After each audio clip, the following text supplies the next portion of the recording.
بسم الله الرحمن الرحيم. الحمد لله رب العالمين، والصلاة والسلام على أشرف الأنبياء والمرسلين سيدنا محمد وعلى آله وصحبه أجمعين. It's an honor for the Special Library Association, the Arabian Gulf chapter, to host Dr. Sandra Hirsh, whom I thank so much. When I read about the book, and I was interested in asking her to come and give the webinar for the audience, mostly LIS, librarians, professionals, people who are interested in the future of libraries. Okay, and I found that this book is very amazing and have the futuristic views, and it's written by different I don't want to say philosophers, but scholars that represent their views are very well respected. So I contacted Sandra, and she welcomed and to meet with you in this form through Zoom. And so it's just a few words to thank Sandra for coming and joining us. So thank you, Sandra, for this opportunity, and I hope it will continue. And maybe one day you will come and join us physically and come in one of our conferences or meetings in the Gulf area. And during a weather that is not as hot as these days. Also, I want to thank Dr. Nashrawan Taha, the head of the LIS department at Jordan University, to be the moderator of this webinar. شكرا دكتورة نشروان لإدارة هذا اللقاء، وشكرا للدكتورة ساندرا هيرش. وباسم الجمعية أرحب بكل الأساتذة والضيوف. احنا عارفين الوقت شوي صعب، بس يعني ما شاء الله الحضور والاهتمام رائع جدا. وأنا أحب أشكر، أنا شفت بعض الأسماء حقيقة، الأسماء من كل الوطن العربي، بعضهم أساتذتنا كبار في الصوت المفروض مسموع. في أحد الدكتور بن جلون أستاذ الكبير من المغرب العربي، لا الصوت واضح، أعتقد ما هي مشكلة عامة. اي الصوت واضح، لانه انا عارف في احد كمان على تواصل دائما اشيك معهم. So I just want to say thank you for everyone is coming, as our professors, students, our beloved professionals from all over. I noticed some names from Morocco, from Northern Africa, from the Gulf area, so from different places. Dr. Nashrawan, the microphone is yours. Thank you. Thank you. Shukran, Doctor. Thank you, Dr. Hassan, and thank you, Sandra, for this opportunity. In behalf of the SLA Gulf chapter, I'm really honored to be the moderator of this talk, and I thank Dr. Hassan and Sandra for being part of this webinar. I'll start by introducing Dr. Sandra. Dr. Sandra, Dr. Sandra Hirsh is an Associate Dean for Academics in the College of Professional and Global Education at San Jose State University. She's previously served as Professor and Director of the School of Information at San Jose State University, California for 10 years. She was the school as director. She was joining the school as director, and she worked in Silicon Valley for more than a decade at major technology companies. Dr. Sandra held many leadership roles in professional associations, include serving as president of the Association for Library and Information Science Education. a position which she is currently serving, and she was the president of the Association of Information Science and Technology. She's also active in American Library Association. Today she will be talking about her edited book, The Library 2035, Imagining the Next Generation of Libraries. This is another book, another edited book which she published 2 editions of this book, and another 2 books, Information Services Today and Introduction with Roman and Littlefield. She will be talking more about this book, but allow me to introduce you in Arabic first, Dr. Sandra. دكتورة ساندرا هيرش هي عميد مشارك للشؤون الأكاديمية في جامعة ولاية سان خوسيه، وهي في كلية التعليم المهني والعالمي في جامعة ولاية سان خوسيه. قد شغلت الدكتورة سابقا منصب أستاذة ومديرة مدرسة المعلومات في جامعة ولاية سان خوسيه لمدة 10 سنوات قبل انضمامها إلى المدرسة أو إلى هذه الكلية كعميد للكلية، وهي محررة كتاب مكتبة 2035 والذي سوف تتحدث عنه اليوم، وتصور الجيل القادم من المكتبات. وقد تولت الدكتورة ساندرا عديد من الأدوار القيادية في الجمعيات المهنية، بما في ذلك منصب رئيس جمعية تعليم المكتبات وعلوم المعلومات، وهو المنصب الذي تشغله حالياً. وكانت رئيس سابق لجمعية علوم وتقنية المعلومات، وهي أيضاً نشطة في جمعية المكتبات الأمريكية ALA. شاركت في تأسيس سلسلة مؤتمرات المكتبة الافتراضية العالمية، وحصلت على درجة البكالوريوس والدكتوراه من جامعة كاليفورنيا في لوس أنجلوس، ودرجة الماجستير في علوم المعلومات من جامعة ميشيغان. في البداية أرحب في الجميع الحضور، وأود أن أحيطكم علما بموضوع الشات. بإمكانكم أن تعمل post your questions on the chat and the Q&A questions at the below of the screen. بإمكانكم كتابة أي سؤال أو أي استفسار في chat box في أسفل الشاشة. Dr. Sandra, the mic is yours. Please start your presentation. Thank you. Thank you so much. And I should have asked this before the presentation, but is it okay I just present in English? Yes, you can present in English, and we will give it up a summary at the end, or I can summarize some of the slides in Arabic after you finish a few of them. Okay. All right. Yes. Well, thank you so much for the warm welcome and the introduction, and also for the invitation to come speak to you today about my new book. I am absolutely delighted to be here. Next slide.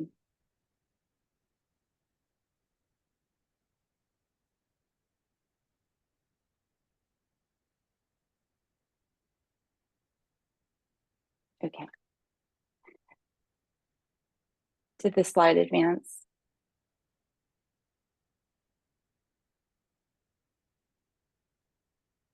You can share your own screen if you want. Yes, I think Dr. Sandra wanted to share your presentation, and we'll give the presentation in Arabic to the audience. Yeah. Okay. So now I'll talk about the book. So if someone asked you to complete the following sentence, how would you respond? The library in 2035 will be, must not be, will not be, or can't be. That was the challenge that each of the 29 library leaders, all from the United States, who contributed to one of the 25 chapters in the book, had to address. Of course, it's not easy to speculate about the future, but the contributors to this book brought their unique perspectives to help expand our thinking about the role and the importance of libraries in the future. Next slide. The book builds on the success of and the impact of an earlier book that explored the future of libraries that was called Library 2020. Today's leading visionaries describe tomorrow's library, which was written by Joe James. But of course, the world is a very different place today compared to it was when the last book was published in 2013. And it's felt like it was time to revisit this topic about what the future holds, because we needed, and to also take some time to reflect upon the lessons that we've learned over the past decade, and also to update our thinking about what we can expect for the future of libraries will look like by the year 2035.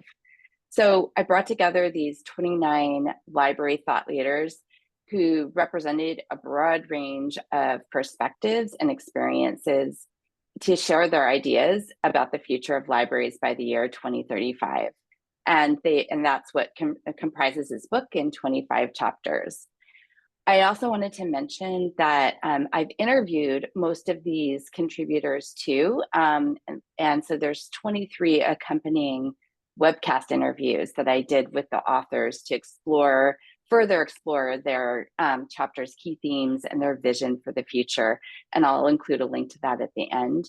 But in today's presentation, I'm going to talk about some of the lessons that we've learned from the past that informed this work, and also highlight some of the key themes that emerged, provide some examples from each section of the book, and also conclude with some takeaways about how to move forward in the future.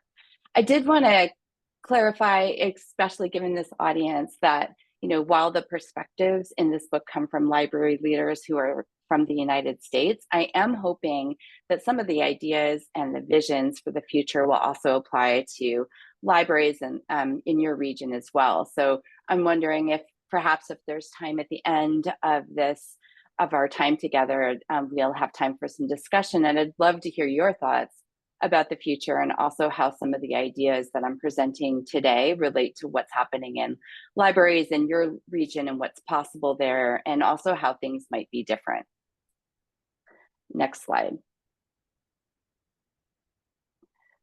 So as we look toward the future, I think it's important for us to also reflect on some of the things that we've learned from the past decade, because understanding some of these lessons will help us prepare and adapt to future challenges. So there's two main lessons that I gleaned from the contributors to this book. One of the important lessons is the importance of being adaptable. And in this past decade, as we've seen, there's been numerous challenges that have required libraries to be flexible and resilient. We've faced unprecedented events like the COVID-19 pandemic, which forced libraries to quickly pivot to provide virtual services and to ensure some sort of continuity of access to resources. We've also seen rapid advances in artificial intelligence that have transformed and are continuing to transform how libraries manage and disseminate information. These experiences, I think, highlight the importance of preparing for the unexpected. Libraries have to be developing robust contingency plans and foster a culture of continuous learning and innovation. And this will ensure that they can respond swiftly and effectively to any future disruptions. I think not quite yet. Another important lesson is that we've learned is that we need to align our libraries with the communities that they're serving. Libraries must continually adapt their services to meet the evolving needs of their communities. And aligning these services with community needs means to actively engage with the community members to make sure that we understand what their challenges are and what their aspirations are. So during the pandemic is a great example of how libraries did that effectively, and how they adjusted and provided community support around the world by providing curbside pickups or virtual programming and access to digital resources, maybe lending out laptops and Wi-Fi hotspots to students who needed it. Libraries also played crucial roles as information hubs, providing timely and accurate information about health and safety measures. So I think a couple of these lessons from the past decade that emphasize the need for libraries to be adaptable and aligned with their communities. Next slide. So throughout Library 2035, several key words and key themes emerge that paint a picture about the future of libraries. And these themes underscore the evolving roles of libraries and their importance in their communities. One of these key themes focuses around community and engagement. with the idea or the view that libraries in 2035 will continue to be places where people gather, where they interact, and where they come to build connections. Libraries will host a variety of events, activities, things from cultural programs to civic meetings, strengthening that sense of community. Libraries also emphasize community-driven services, tailoring their services to meet the unique needs of their local populations. Another key theme that emerged focused on collaboration and partnerships, and the importance of libraries in 2035 of them working closely with other institutions and organizations in order to expand their impact and reach. Really, we can't do it alone. We need to work with others to offer more comprehensive services and to also address community needs more effectively. The third theme emphasizes the importance of inclusivity and equity, specifically that libraries in 2035 will be striving to be inclusive and accessible to all, breaking down barriers that prevent people from using their services. This focus on inclusivity and equity includes things ranging from physical accessibility to digital accessibility, and also the importance of creating welcoming environments that include everyone.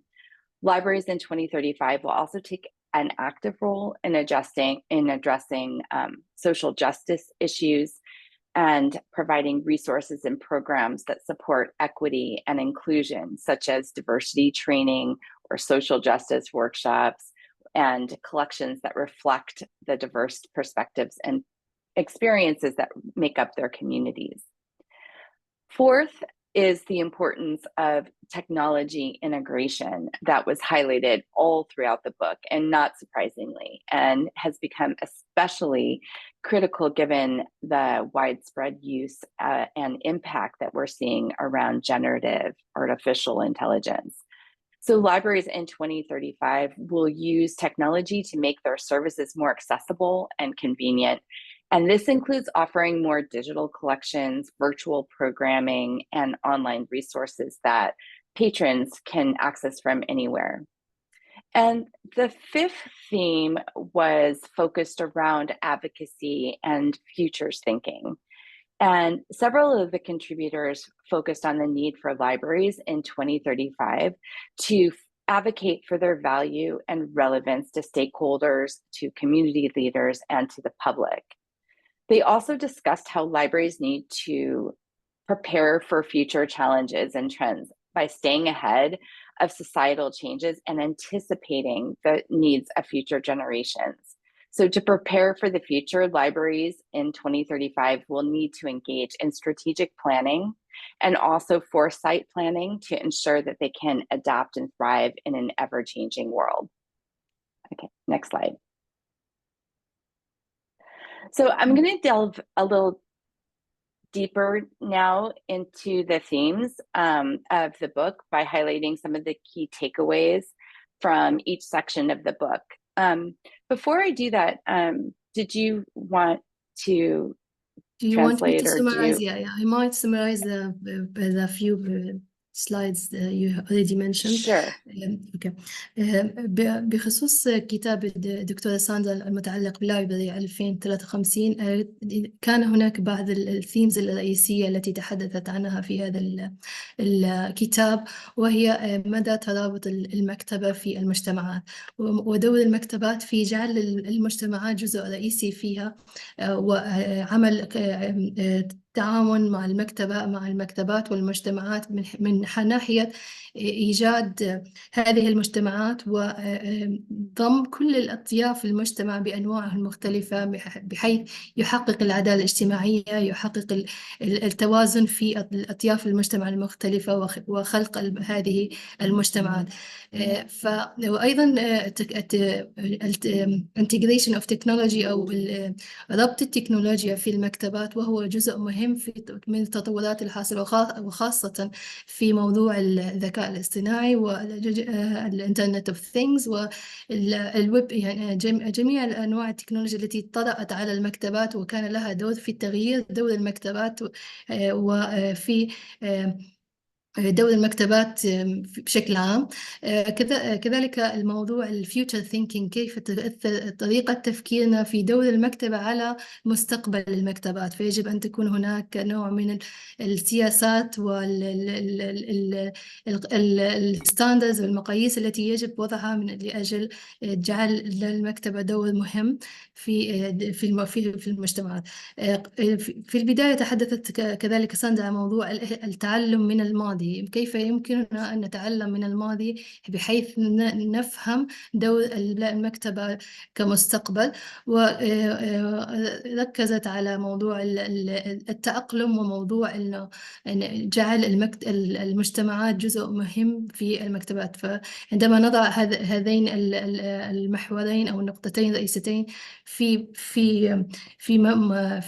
منظور أو رؤية المكتبات في المستقبل كمستقبل، فسوف يكون هناك تخطيط جيد للمكتبات المستقبلية ورؤية ممتازة للمكتبات كمستقبل في عام 2053. Okay, Sandra, you can continue now. Thank you. Great, thank you so much for doing that translation and summarization. So as I said, I'm going to delve a little bit deeper now into some of the key themes by highlighting some of the takeaways from each section of the book. And as I mentioned earlier, Library 2035 offers 25 chapters, which are distributed across 6 different parts. As you see here, landscape, community, equity and inclusion, organizations, library workers, and vision. And I'll highlight a few examples or takeaways. So next slide, please.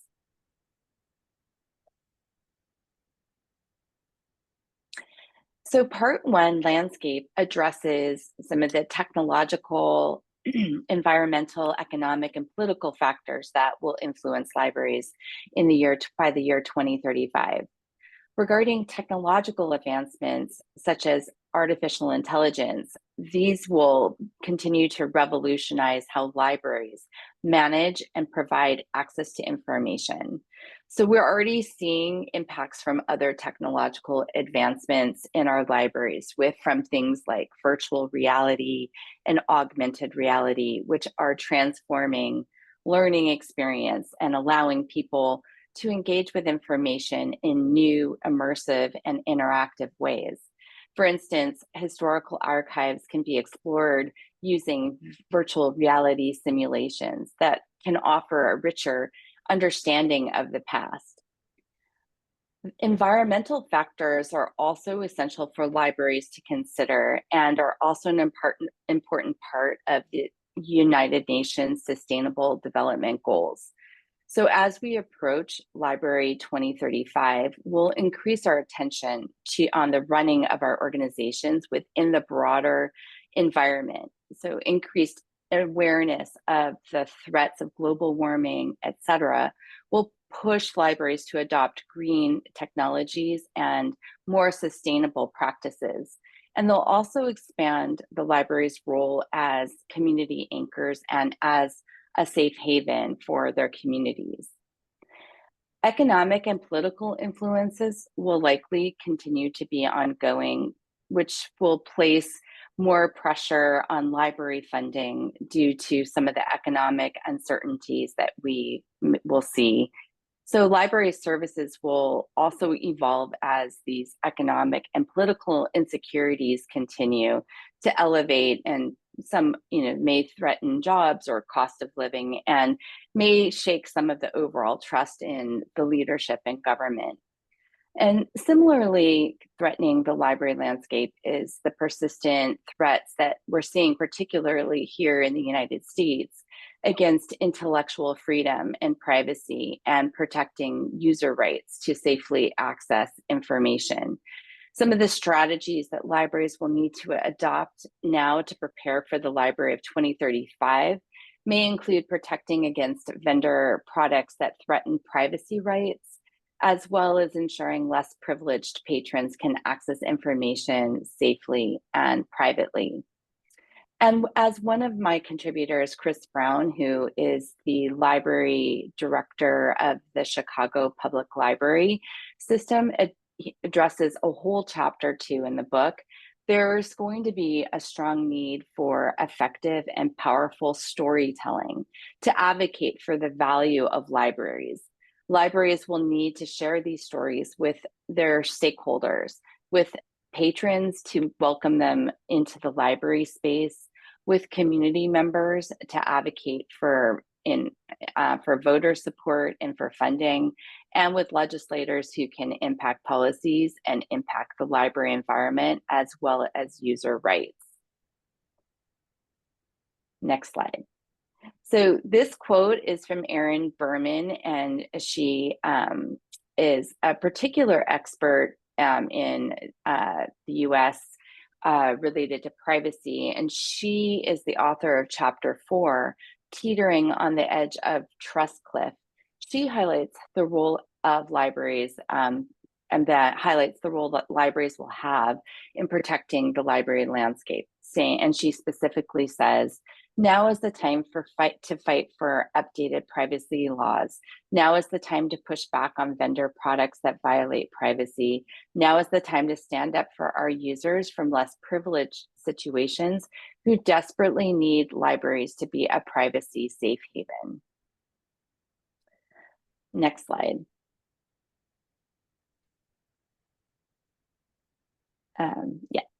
So part 2 is called community, and it emphasizes the importance of community engagement and the power of co-creation with community members. So first, libraries of the future will serve as central hubs for social connection and civic engagement. And they will be the heart of the community, offering spaces where people can come together to learn, share, and grow. The authors in this section also explore the concept of co-creation with their community members.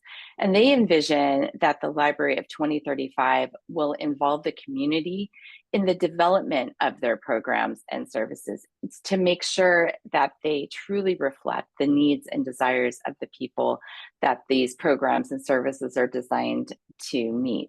So in this section, the authors present case studies of how these community collaborations can be successful in meeting that goal. Next slide. So Patty Wong, who is a past president of the American Library Association and also the author of Chapter 8, The Library as Community Enthusiast, Champion, and Advocate, she summarizes the need for us to always be willing to adapt, evolve, and respond to the changing needs of the community, and in the importance of bringing their ideas into the conversation of what the future of libraries holds. So from her webcast interview that I did with her, she said, we need to be agile and nimble and forward thinking. We need to have that sense of appreciative inquiry where we can continue to learn as an organization, to bring ideas together and holistically approach the changing needs of our community. So part 3, equity and inclusion, highlights the importance of inclusivity and accessibility and the library's role in promoting social justice. So these authors in this section provided strategies to make the libraries truly inclusive in the future, and that would include training staff on cultural competence and also fostering a welcoming atmosphere through inclusive programming and services. They discussed how libraries need to actively work to remove barriers that marginalize communities face. And this includes improving accessibility, such as by providing remote access to digital collection and digital resources for those who can't visit the library in person, and also ensuring that all library materials and services are available to people for free. The contributors to this section also argued that libraries will play a pivotal role in promoting social justice. By serving as the hubs for their community, libraries can advocate for social change and also provide a platform for underrepresented voices in their community. So to further promote that sense of equity and diversity, libraries will develop and implement programs that highlight and celebrate diverse cultures and histories. And these programs might include things like cultural heritage nights, diversity training workshops, initiatives that support underrepresented groups in accessing education and career opportunities. And they particularly make a point of saying the importance of developing these programs developed in concert with those from diverse communities that the programming is intended to represent. And in that way, those programs can be developed in ways that cultivate trust and empathy. And so they argue that that idea of co-creation is particularly essential. Next slide. Alexia Hudson Ward, she was the author of Chapter 13, Open, Inclusive, and Diverse, the Academic Library of 2035. And she sums up this part nicely, stating in her webcast interview, I really see our future as being, just really remarkably dynamic, remarkably complex, remarkably interesting, remarkably diverse, but definitely situated within the context of a more inclusive structure that takes into consideration the evolutionary changes that are happening not just within the United States, but throughout the world. Would you like to translate some, Yes, yeah, summarize some of that? Yes, summarize the first 3 themes, and even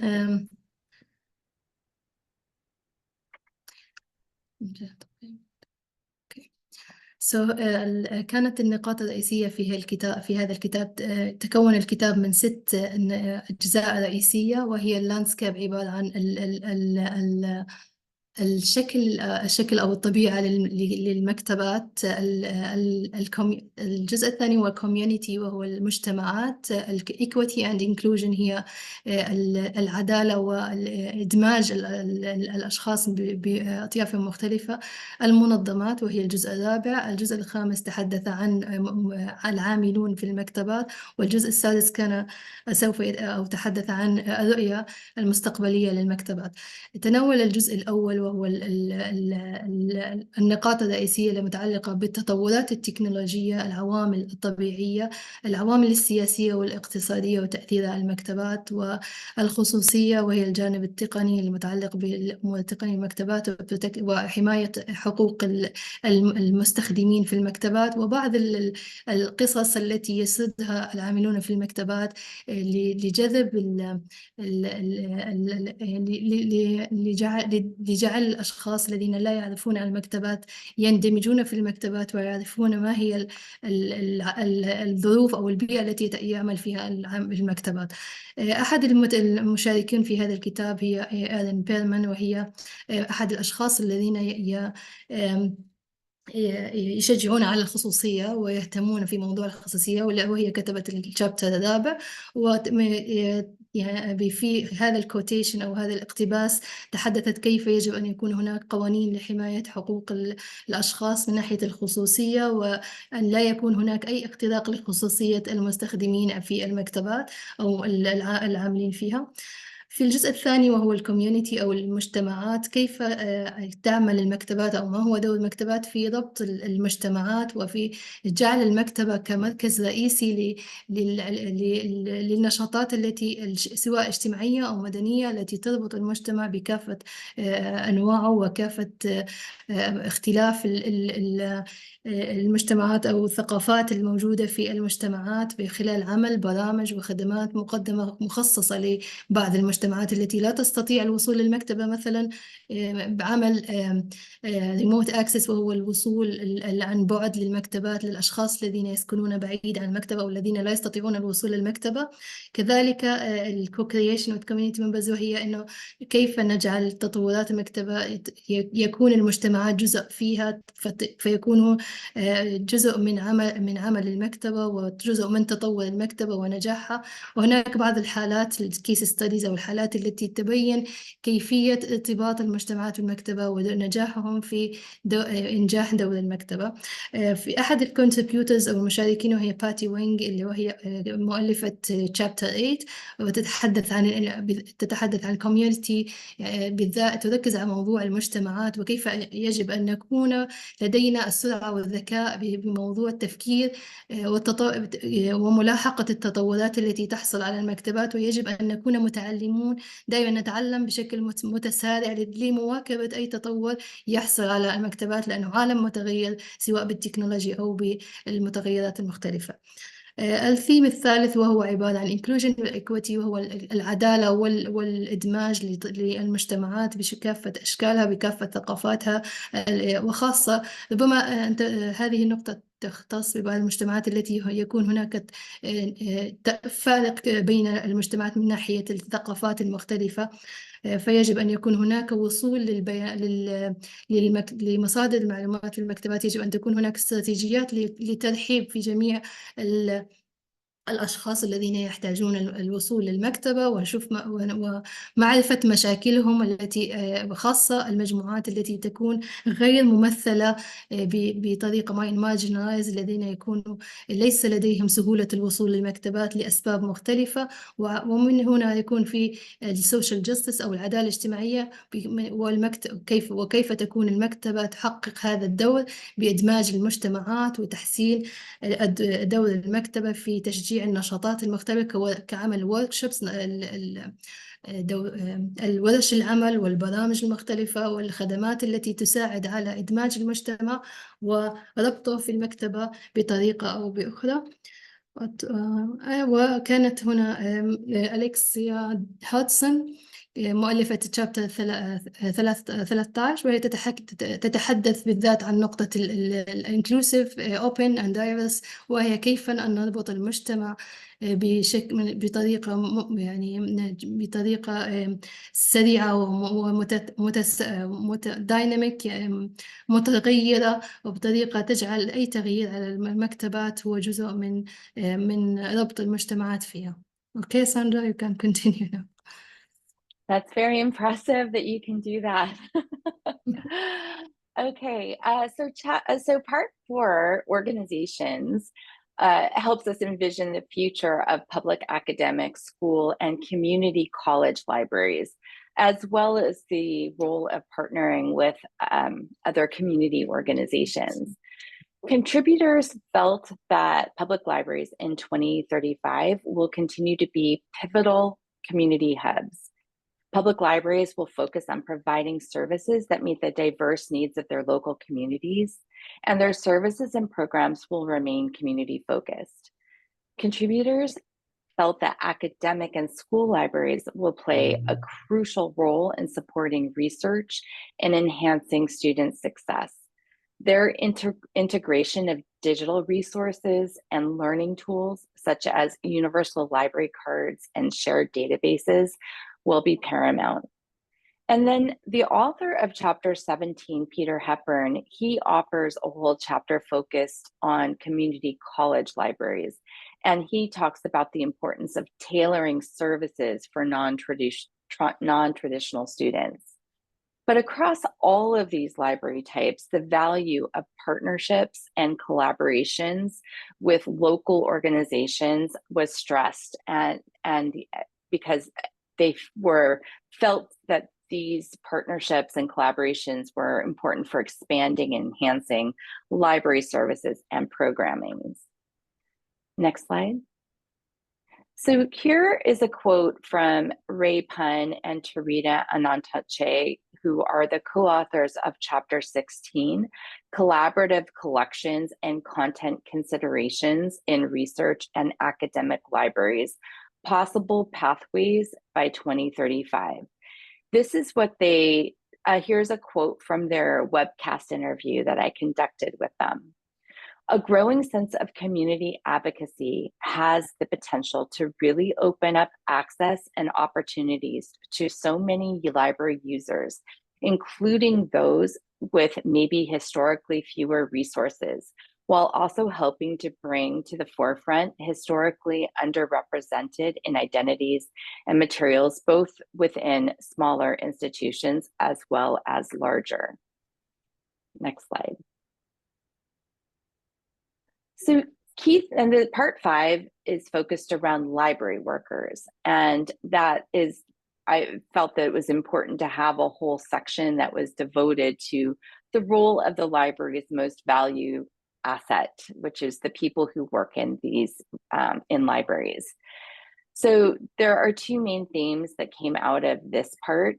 First is the need for library leaders to invest in professional development for their staff, including to provide effective training programs for new and evolving roles.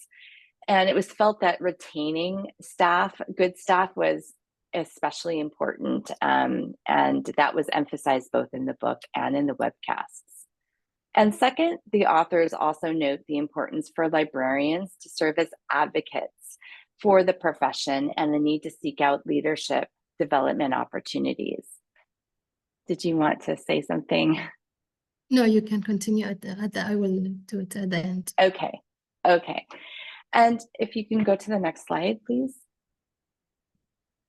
Loida Garcia-Fibo, also a past president of the American Library Association. She was the author of Chapter 20, Wellness for Librarians, Innovative Solutions to Foster Transformation. And in her focus, she emphasized how wellness is both the responsibility of the individual and the organization. And in her webcast interview, she said, "I will stress the importance of advocating for ourselves and also for our staff to support working environments that we deserve, that everybody deserves, to read, connect with others, and keep yourself to be a self-advocate or join forces with others because there is strength in numbers." Next slide. And this part 6 is called Vision, and this is specifically where we focus on the vision for the library of 2035. And it's also the section that I include and offer my own vision for libraries in 2035, and where I also summarize some of the key visions presented by the authors throughout the book. One of the themes in this section is about utilizing strategic foresight techniques and planning in order to anticipate and prepare for future challenges and opportunities. This involves staying ahead of emerging trends in technology and focusing and making sure you understand the information needs, and also making sure you're following the societal shifts. By doing so, libraries can proactively address potential issues and leverage new opportunities to better serve their communities. And it will also involve designing future-ready services and spaces. Another theme that emerged in this section is the importance of libraries to be resilient and adaptable. Libraries will need to create flexible and adaptable environments that can evolve with the changing technologies and user needs. So libraries in the future will need to remain agile, continually updating their services and resources to reflect the latest advancements and shifting community needs. So in short, I would say the vision for libraries in 2035 hinges on strategic foresight, planning, resilience, and adaptability. And by anticipating future challenges and opportunities, by designing future-ready services and spaces, and by adapting to changes, libraries will continue to be indispensable resources for their communities. Next slide. So Miguel Figueroa and Lessa Pelayo Lazado, and Lessa is another past president of the American Library Association. They co-authored Chapter 23, Changing Our How More Than Seeing Clearly What, More Than Seeing Clearly Our What. And they state in their chapter, when we empower ourselves to lead from any position and receive feedback from any position, we can create power for real change. Asking questions, being open to learning, acknowledging fears and concerns, harnessing interest and excitement, accepting vulnerability. These are all difficult, but contribute to changing the ways that we approach the future of libraries in 2035. Next slide. Did you want to summarize here the three things? Yeah, I can go back to the slides. So الجزء الثاني من البرزنتيشن وهو الثيم رقم 4 الذي يتحدث عن المنظمات وما هي أنواع المكتبات بشكل عام. أول نوع من المكتبات هو الببليك لايبريز، المكتبات العامة، والمكتبات الجامعية أو مكتبات المدرسة، وكوميونيتي كولج لايبريز وهي مكتبات الكليات المجتمع.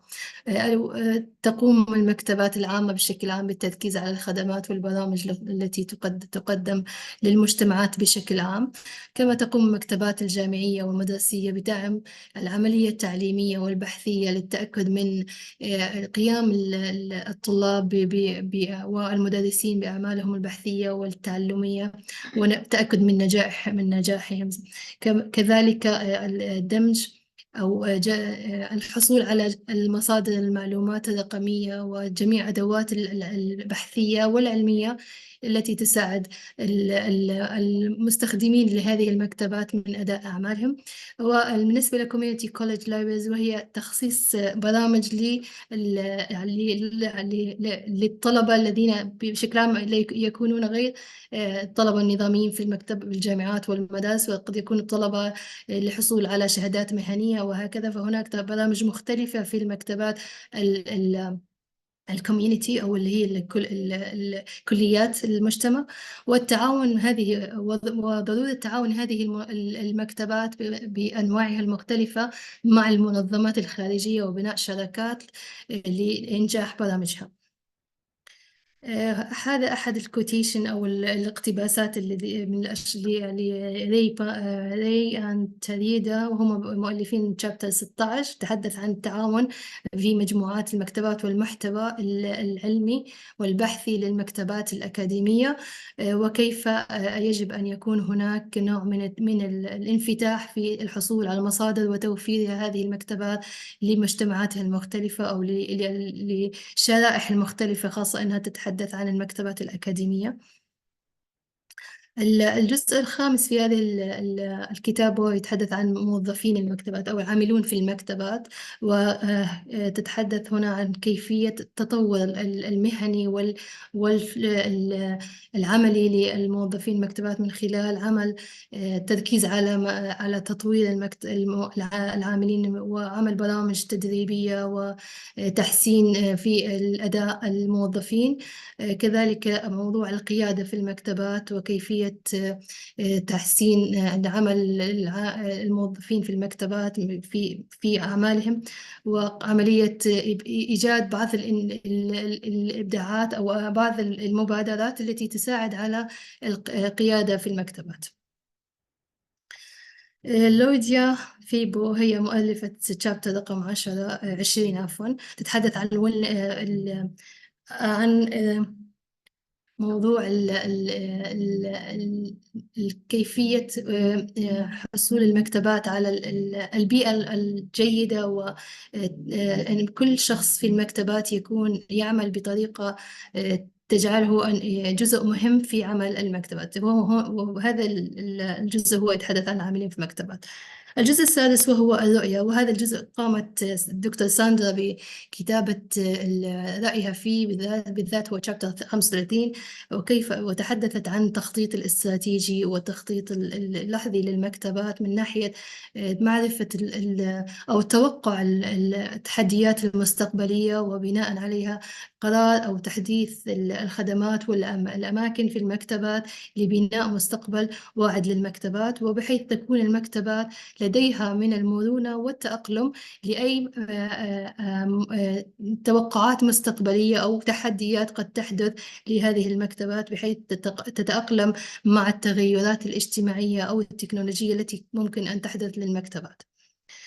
وهنا أود أن أقرأ هذا الكوتيشن بالذات، وهو يتحدث عن عن كيفية أو دور العام الرؤية المستقبلية للمكتبات. سوف أقرأه باللغة العربية لأنني رأيت أنه من الكوتيشنز المهمة في هذه البرزنتيشن، وهم من قبل ميغيل أند ليسا أند لوزيدا، هم مؤلفين شابتر 23 يتحدثون عن التغيير وكيف ممكن أن يكون هناك تغيير.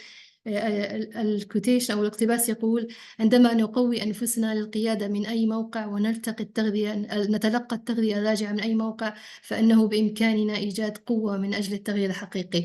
وهناك أمور قد تكون صعبة، مثل طرح الأسئلة، الانفتاح على التعلم، الاعتراف بالمخاوف والاهتمامات، واستغلال الاهتمام والحماس، وقبول الضعف.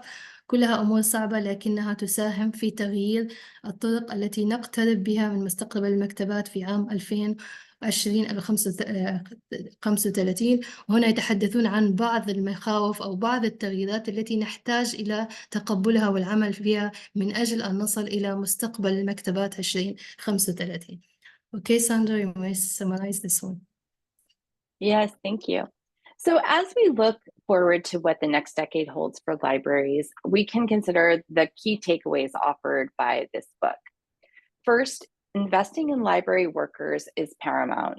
This includes prioritizing staff wellness and development, and to ensure that we have a motivated and capable workforce.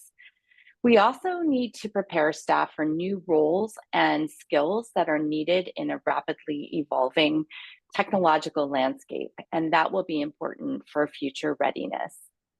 Next, strategic planning and futures thinking are critical. Libraries need to engage in foresight thinking to anticipate and to prepare for future challenges. This, furthermore, by designing services aligned with emerging technologies, libraries can stay ahead of the curve and meet the future needs effectively. Building trust and inclusivity is another key takeaway. Libraries need to foster open, inclusive, and diverse environments to ensure that everyone feels welcome. They should strive to represent and serve the entire community, addressing the needs from all of the demographic groups. Resilience and adaptability are also crucial for libraries to remain responsive. Libraries should position themselves as resilient, responsive resources within the community that are capable of withstanding and adapting to the various challenges that will certainly come. Embracing innovation and new opportunities will allow libraries to continuously improve and evolve. And then finally, enhanced information access and partnerships are vital. Libraries must ensure safe and efficient access to information for all users. Strengthening partnerships with other sectors will allow libraries to enhance service offerings and resource availability, making libraries even more valuable to their communities. So these key takeaways from Library 23 provide a roadmap for libraries to thrive in the future by investing in their workers, planning strategically, building trust, embracing resilience, and enhancing access and partnerships. Libraries will continue to be indispensable pillars of their communities in the year 2035 and beyond. So in closing, I'd like to leave you with my own vision and also share with you that I challenged each contributor during the webcast interviews to summarize their vision about the future of libraries in 6 words or less. So here are just a few of the responses I got when I challenged our contributors to sum up their vision. Joe Janes said, "Up for grabs more than ever." Patty Wong said, "Community engaged advocate, no wrong door." Joel Nichols said, "Change always comes, prepare, not repair." Chris Brown said, "Stronger storytelling, stronger libraries." Jason Griffey said, "Fundamental for a healthy, functional society." And finally, here's what I said: libraries are essential for thriving communities. So I'll be very interested how you would respond to this challenge of how to summarize your vision of the future of libraries by the year 2035 in 6 words or less. Next slide. Okay. So as I mentioned, I conducted webcast interviews with nearly all of the contributors to the book, and you can find those on our book's website and on the YouTube playlist by searching for San Jose State University School of Information.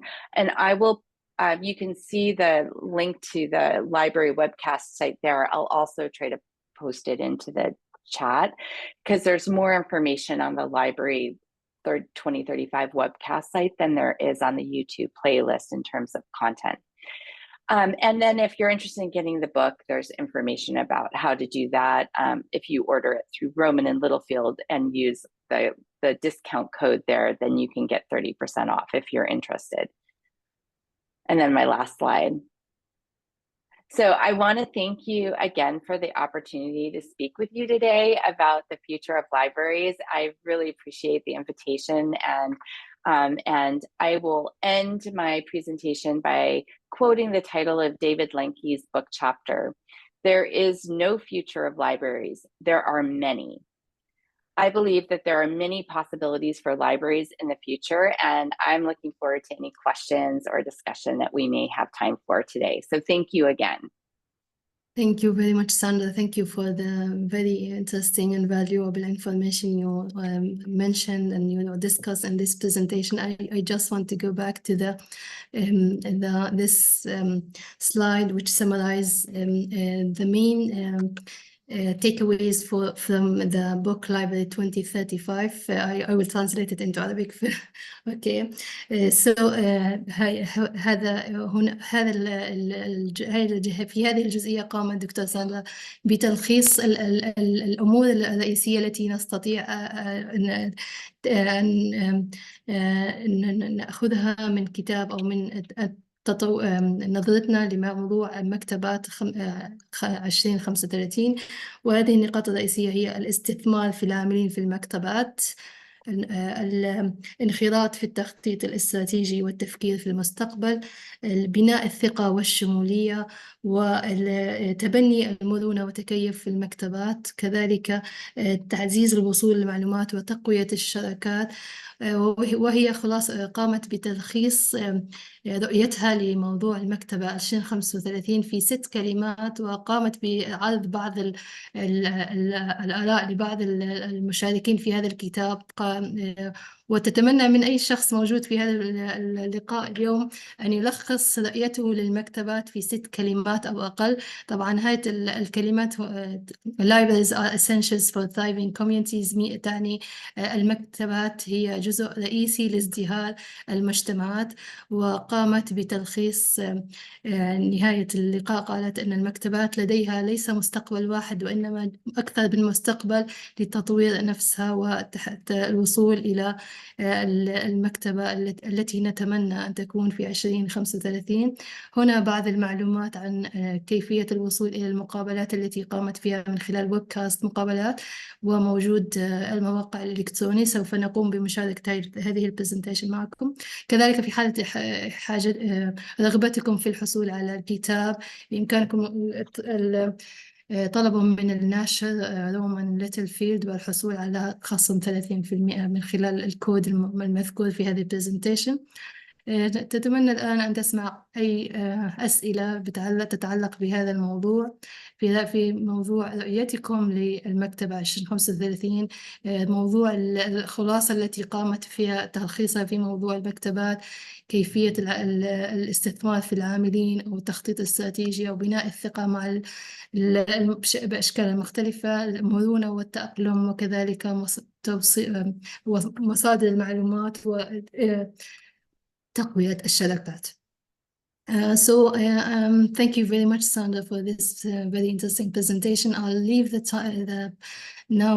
I'll ask everyone to if they have any questions, and maybe I'll see the Q&A. You can. Yes.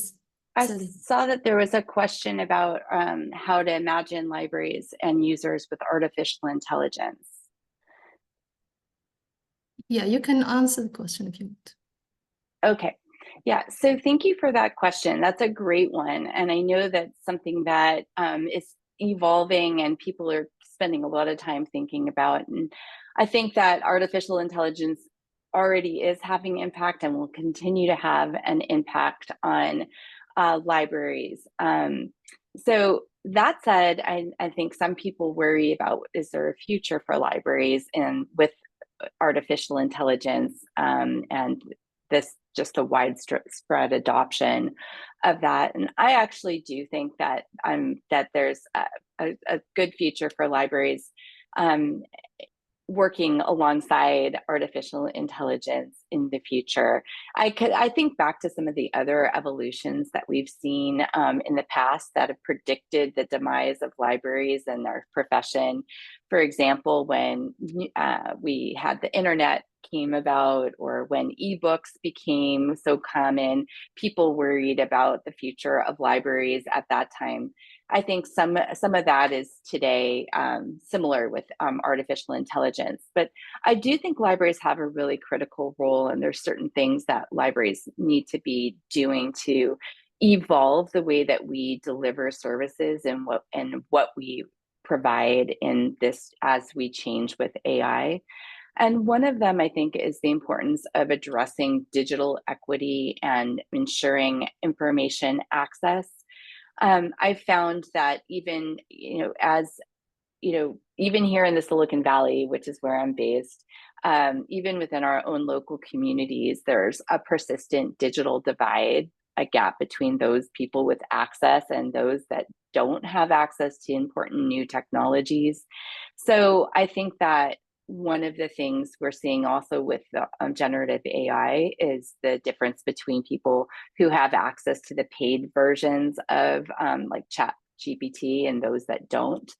And so we're creating inequities that way. And I think libraries can play a role in offering and bridging some of that gap in terms of providing tools and resources.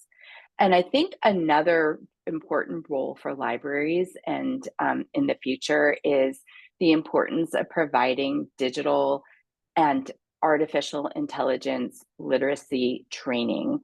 We've always had a role in literacy and supporting the literacy of our communities, and that has more recently expanded into information literacy, digital literacy, and now people are talking about AI literacy as a new literacy that libraries can be playing an important role in.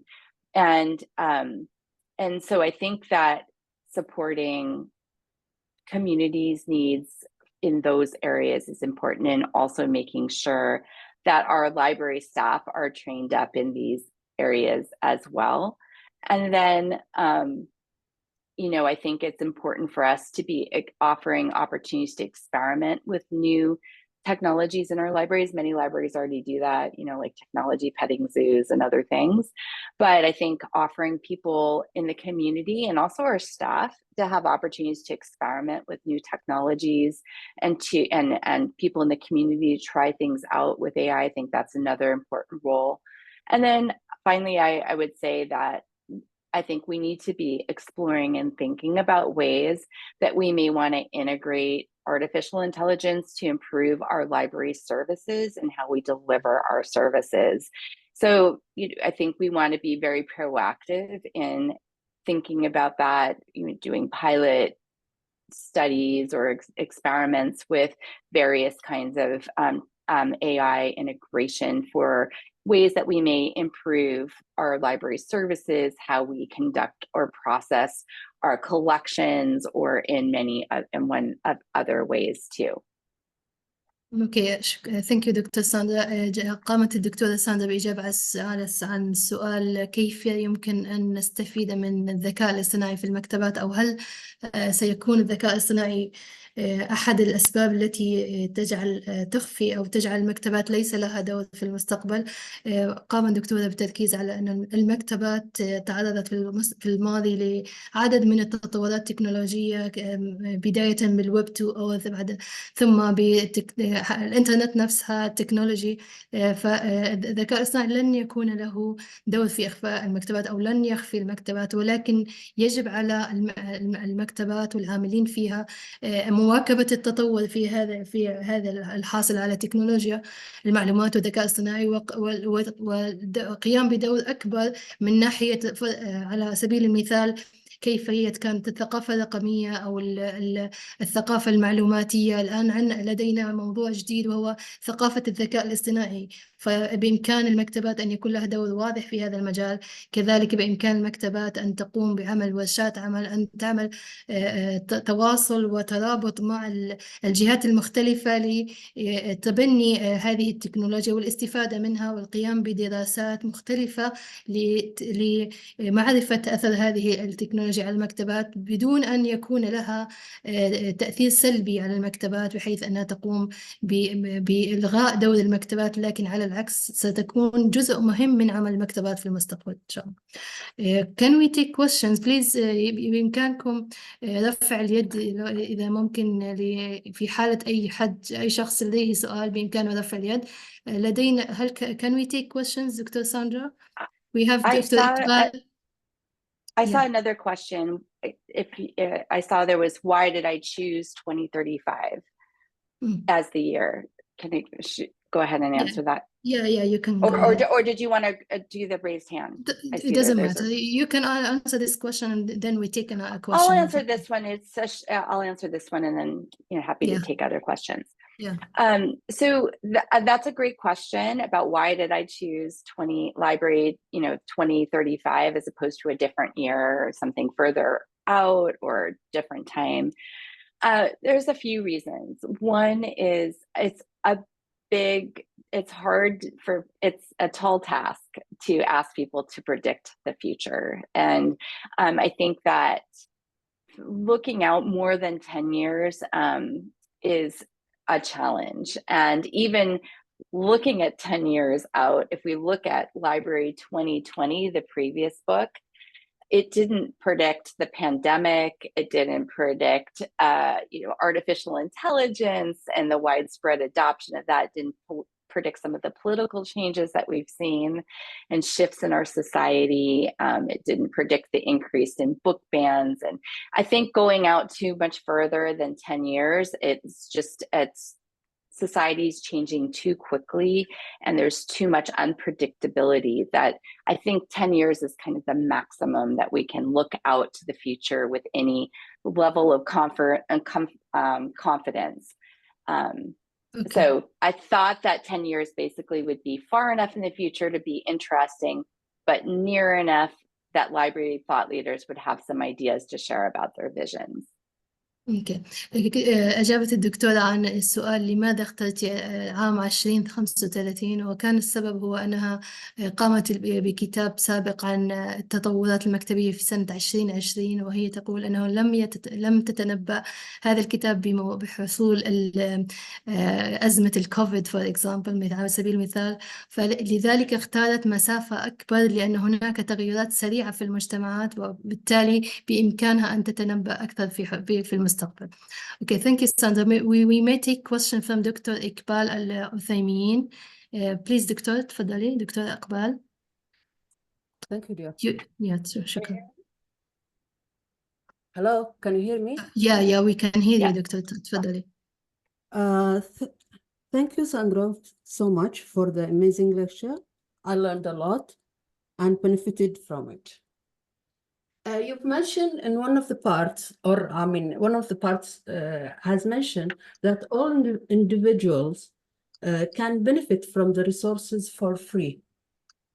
I wonder if the future libraries will adopt fee-based model for specialized services and this costly collections. And so do you think that the future libraries will be involved fee, free, or both a combination? And thank you so much. Oh, sorry. Go ahead.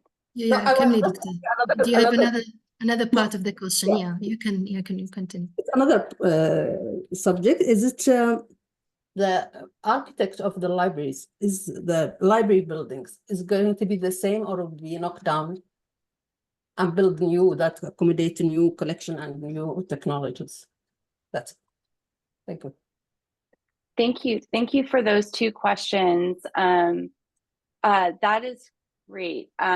So the first question was, do I think that there will be charges for services in libraries in the future to be able to provide those services? I don't know about where you are and what the landscape looks like there and what's acceptable and not acceptable, but I don't anticipate that in the United States or in North America. I would say I don't see anything that suggests those kinds of fee-based services in the future in our public spaces and publicly supported libraries.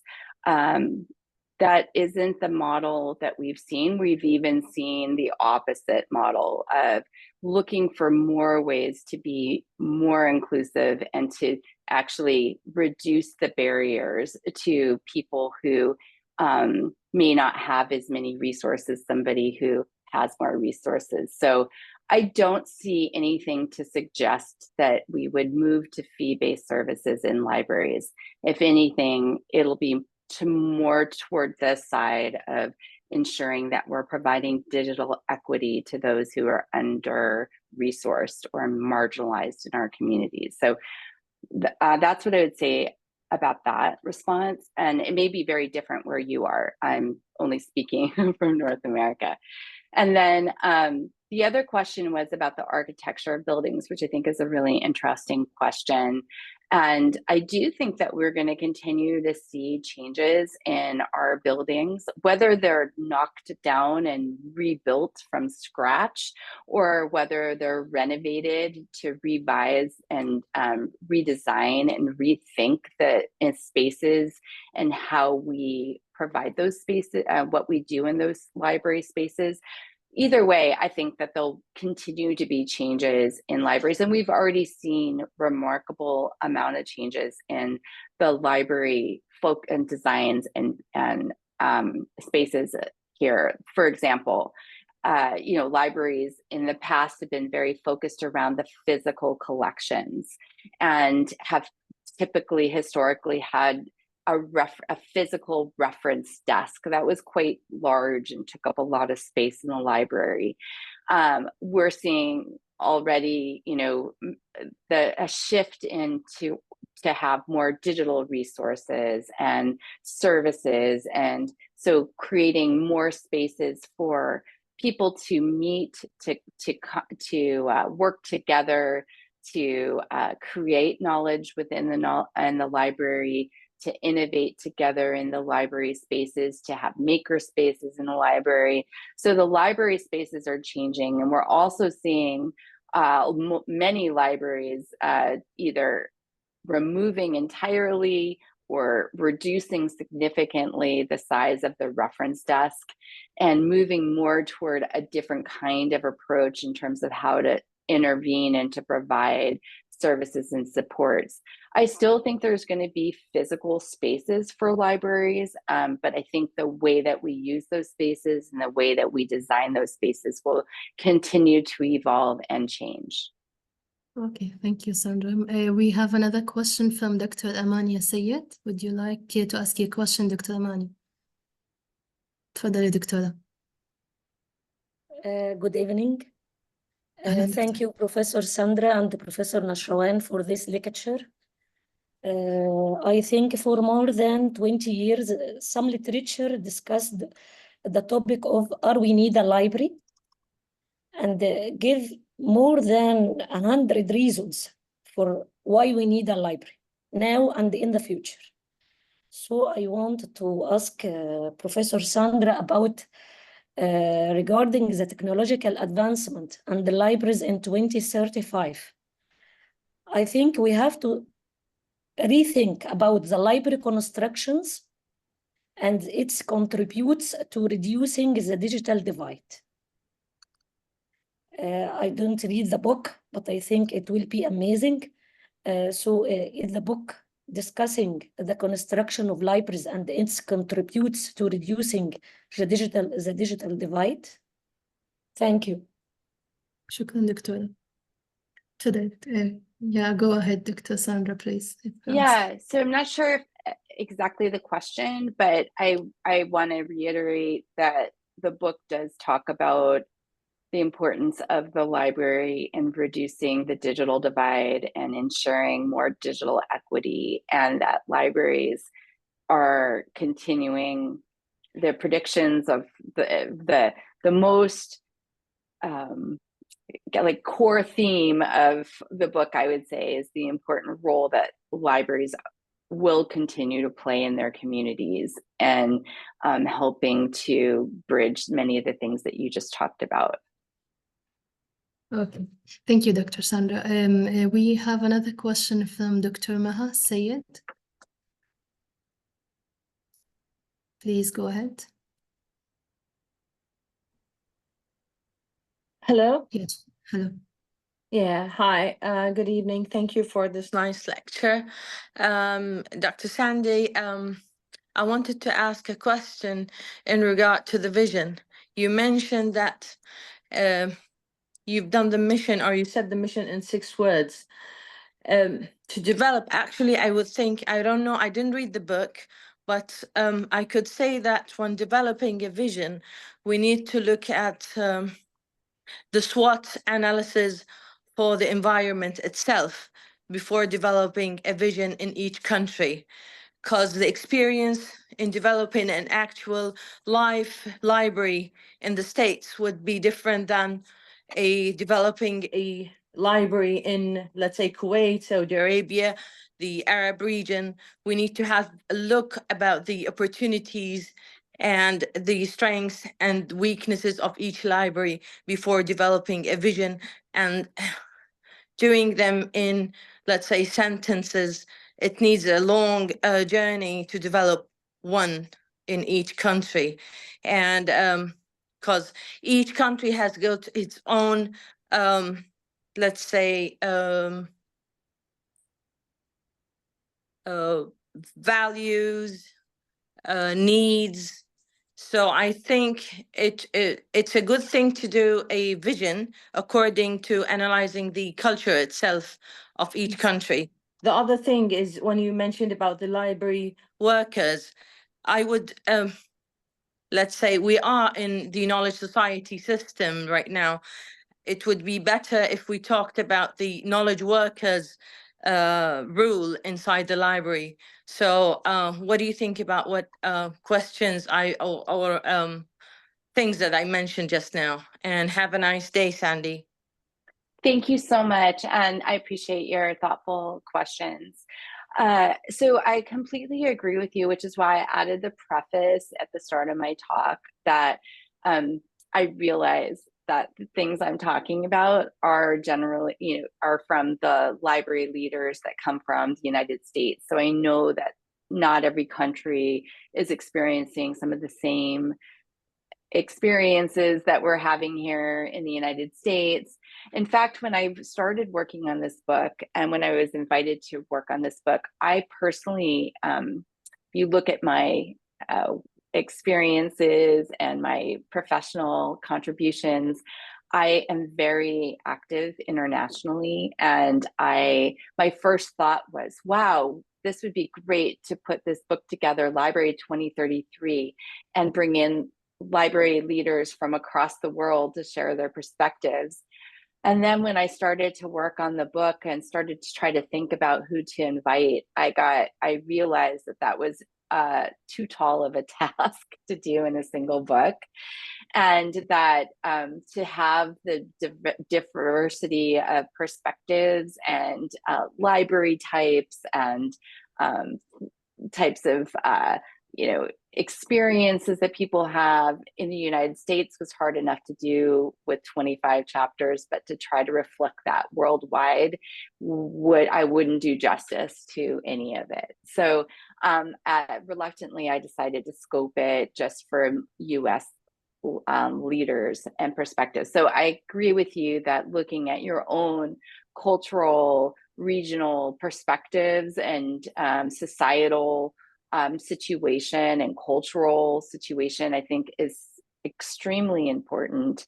And so I hope that there's some things I shared with you today that resonated with you. I realize not everything would, but I also am a big believer in things like SWOT analysis and using some other kinds of techniques too, not just SWOT for strategic planning, but looking at doing community assessments, looking at using some other foresight techniques and futures thinking analysis, looking at scenarios, and doing all of that work in for your own specific library, for your own specific region, I think is really important. And I think that there will be some differences and some similarities to some of the things that I talked about. But I couldn't agree with you more that each country is likely to have its own values and needs. So hopefully there's some things that I said that you can take away that also make sense for you as well. Okay, thank you, Sandra. We will take another question from Dr. Mujahid Nibat. Dr. Mujahid, please. Yes, hello. Yeah. Yeah, thank you, Dr. Sandra, for this interesting seminar, and many thanks for the SLA and Dr. Hassan and Dr. Nishrawan. I have two questions. The first one, if your time allows, of course, is about the environmental factors, given that the world is interested in the climate change, and given the fact that libraries are the primary sources of reading materials, books, and stuff like that. Is there like studies or carbon footprint assessment available for libraries, since they are big consumers or large consumers of books? This is the first question, and the second question, that we are in libraries are tech savvy in nature. How can we improve the decision making by gaining access to data insights from various IT systems within libraries? Libraries host a lot of IT systems that all are expected to help decision makers. And if you want to say academic libraries, perhaps the services provided to the students and researchers, and decisions regarding the subscription with databases. Thank you. Great. Thank you. Thank you for your questions. I'm really excited about all the great questions you are asking. So first, about the environmental factors, I think I'm really glad that you asked about that question. And it was something that I specifically invited one of the contributors to my book, because I knew she would write about the environmental factors and the resilience issues that libraries can play a role in and need to be cognizant of.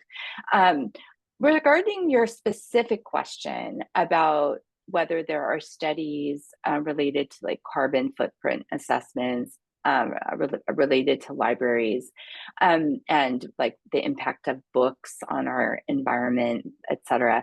I'm actually not sure what the answer to that question is, but I will say I'm not sure if you've been involved or how aware you are of the work that IFLA, the International Federation of Library Associations and Institutions, is doing with regard to sustainability, and also its connection to the United Nations Sustainable Development Goals.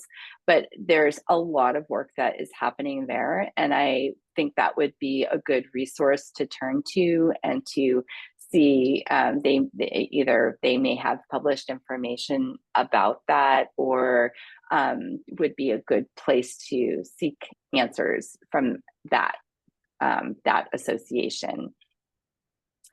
I saw that then you had a second part to your question related to, and I'm not sure if I fully understood what the question was, but I think it was focused around how we can improve decision-making and how we can gain, I don't know if it was about gaining data access to from IT systems. I'm not completely sure of the focus, but I think that I'll answer what I think it is. and I do think that a focus in the book from some of the authors, and I would concur with, is the importance of looking at data for informing as data points, decision-making decisions, and making sure we have the kind of broad-based understanding about community needs and activities from that perspective of making good decisions about where we can allocate, for example, limited resources, or what kind of services our users might need to be more that might be desiring or might help them be more successful in achieving what they're looking for.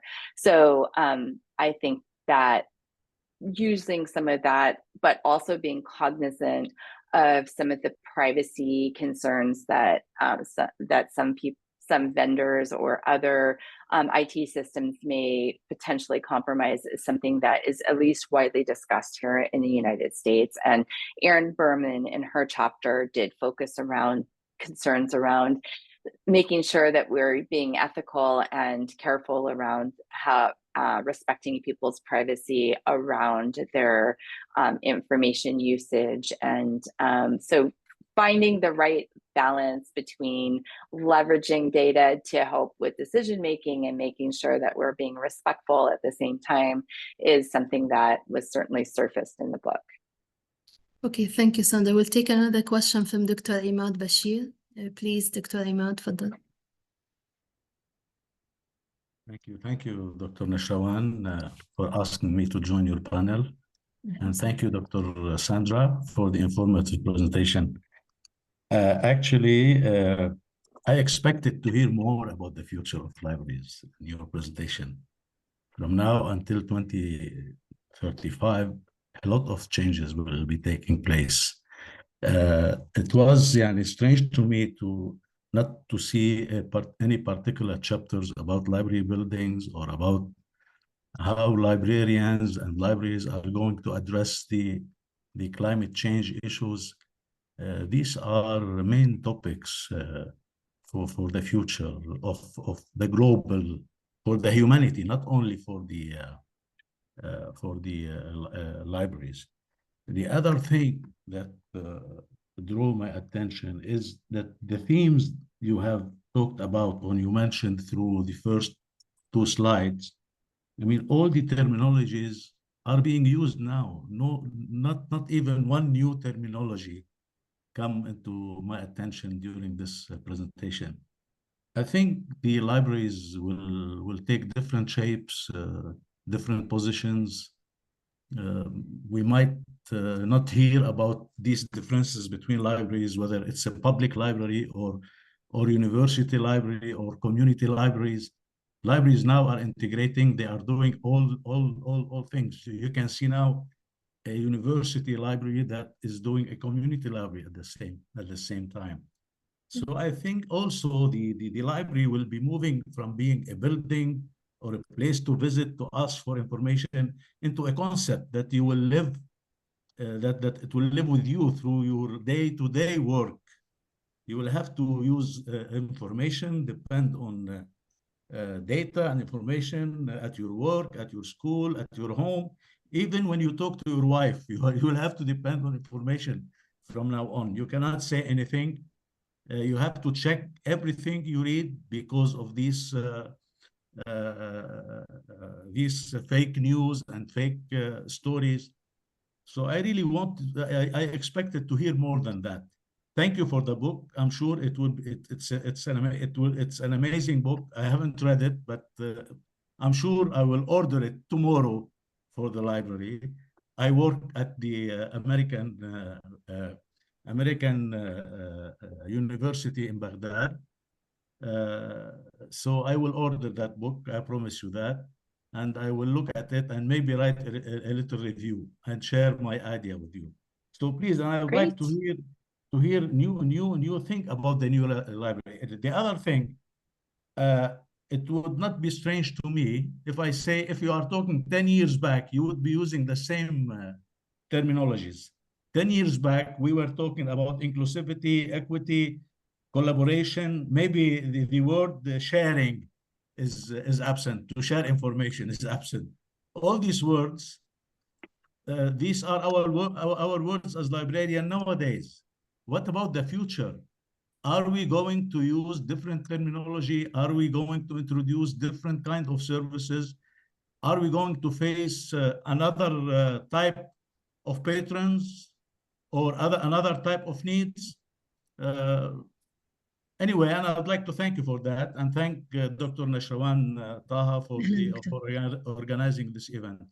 Please, if you can elaborate on that, and especially if you agree with me that the library will be it's a concept. It's not a place, or it's not things that we renovate the building or we create new buildings.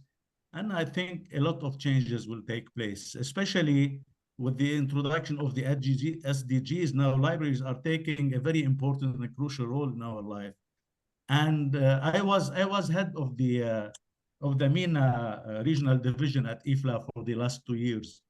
And I think that was a great opportunity for libraries to be born again and trying to take its place, trying to implement these SDGs. This is why we were calling for all Arab institutions, Arab government, to take part of that and to give part to the libraries and to reveal what they are doing in implementing these the SDGs in general.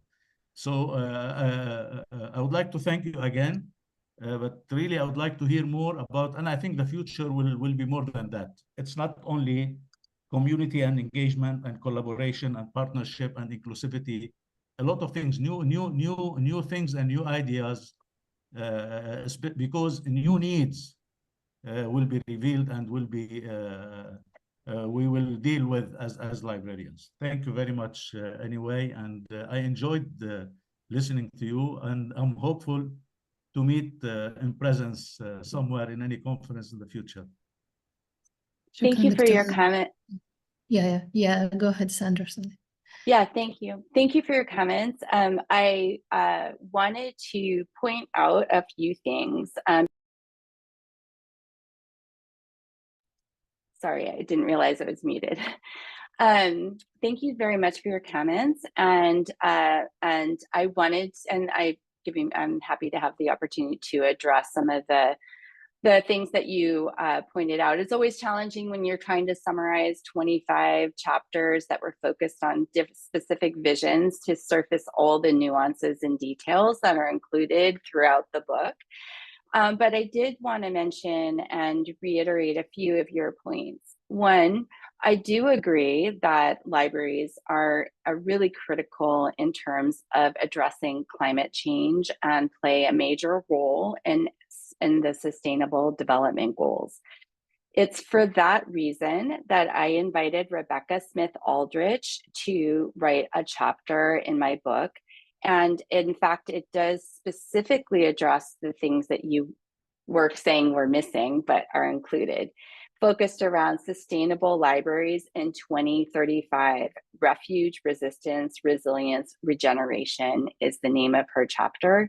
So I'd like to specifically point your direction to that chapter for more specifics around climate change and around the roles that libraries play and how important that is. With regard to technologies, actually that was a major focus of the book, but the book doesn't get into, other than specific mentions around some of the roles of technologies. It's, the book was already published in March of 2024. The chapters were basically finalized by like September of 2023. Think about the number of changes that have already happened over the past year. So especially with regard to artificial intelligence. That said, there's a whole chapter by Jason Griffey, the chapter 2, that's around predictions about future technologies in libraries and epistemic collapse, laws and models. And technology is a major topic and is addressed throughout the book. So what I tried to do in this presentation is at a higher level address the major themes that emerged. And your comment with regard to the role that libraries play, about the new needs that will be revealed, about the broader role that libraries will play, that's all subsumed under the theme that I was calling community engagement and community focus. So yes, I agree with you. Those are all, in fact, the case. That community is a contextual word. And so that is going to continue to evolve and change. And the important part of that is making sure that libraries are understanding what those new needs will be using tools and techniques such as foresight planning, scenario planning, SWOT analysis, data gathering, to make sure that they're understanding what those new needs are and are preparing for that new future to ensure that those new user needs will be met. With regard to library buildings, I think that we had a question earlier already about library buildings. And I think that, so I think I already addressed that question about the role of buildings and how they're changing. There isn't any specific chapter or like full focus in the book that's just about buildings.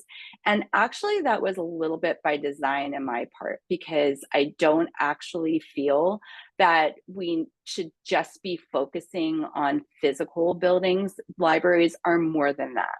Libraries, I guess you're calling it a concept. I call it just, that's fine. Sure, we can call it a concept. But the idea really is that libraries need to be a more complete set of services and resources that are meeting the needs of their community, whether that's in a physical space or whether that's virtual, but most likely it will be both. And that integration into people's lives, I agree, is a very important thing. So I think that you need to look at the details in the book to see some of the other specific examples. My role in this was, or my goal in this presentation was to provide that higher level interpretation of the book's themes and major takeaways. And so you may have missed as a result some of the specifics that you were looking for. For that, I think you need to look at the book.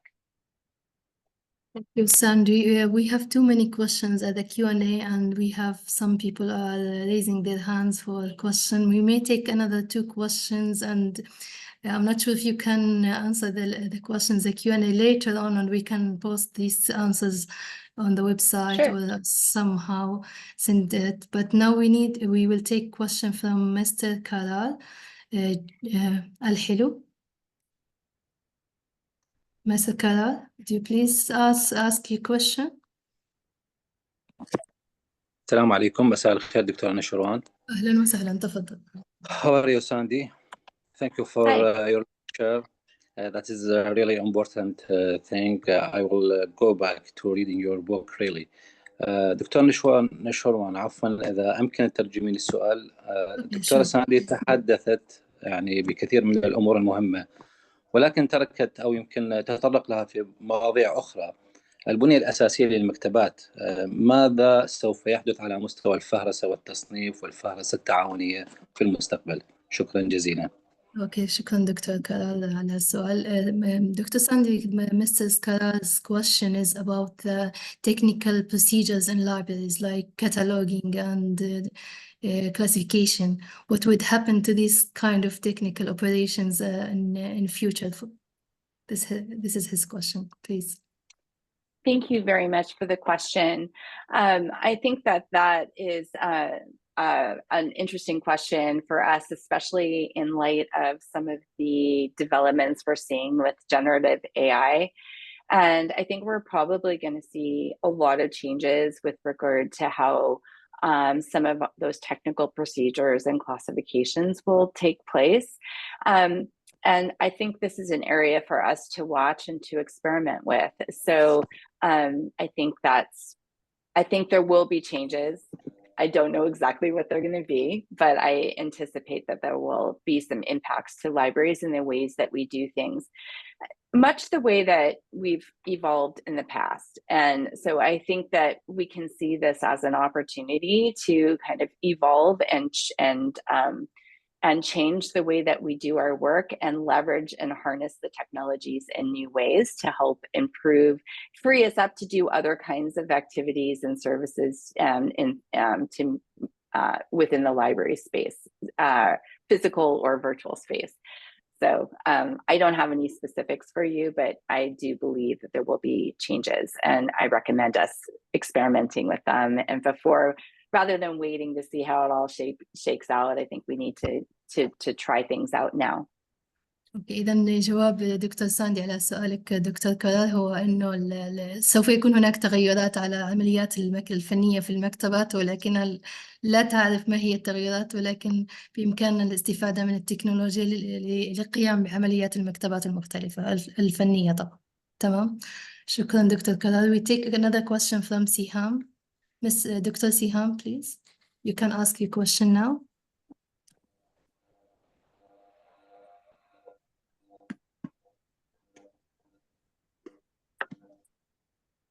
Can you hear me, Miss Dr. Siham? Would you like to ask your question? Good evening, everyone. Thank you. Good evening. I would like to thank Dr. Cindy and Dr. Nashwa Tahan for this presentation. I would like to add something very important, which is the word library. Exactly, it can be changed in the future with this development and artificial intelligence. Would you like also to ask Dr. Sandy if there is some word that will be changed in the future?